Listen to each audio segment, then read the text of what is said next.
Friends, today seems we have a sweet day here. We are making a cookie. Yes, but not from scratch. Today we are going to make Pillsbury cookie dough cookie. And something interesting I found. It says you can even eat this dough as it is. Really? Yeah, it says it right over here, the way they have made it. That's why we have cookie dough ice cream. We can mix it in the ice cream. Probably, yeah. So I'm going to open it up. I've started to preheat my oven. So let's open it up and see how the dough looks. Preheat oven to 325, right? 350 to 325, yeah. So this is that log of cookie dough, and we have taken the chocolate chip one.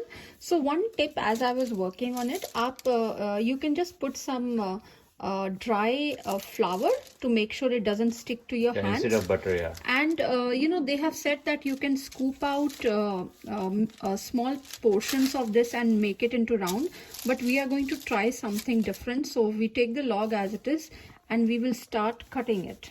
Okay, Yeah, let me see inside. Yeah. Yep, let's see how it looks. I will start cutting it.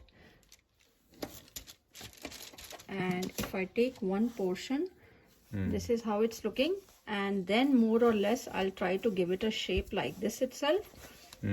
Okay, this is much easier, I think. Yeah, much better. Right, so I'll keep doing this, keep giving us some kind of a round shape and place it on my parchment paper. In the meantime, our oven will be ready. Right. So our oven is preheated, so we are putting our cookies inside. And make sure you space them out a lot. Yeah.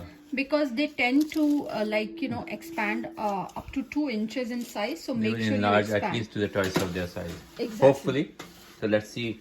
Let's wait and look at that. They have become gigantic. Remember, I spoke about spacing.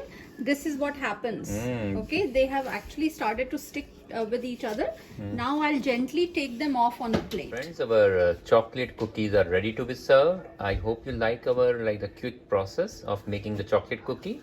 And please do like and subscribe and keep watching our channel. Thank you.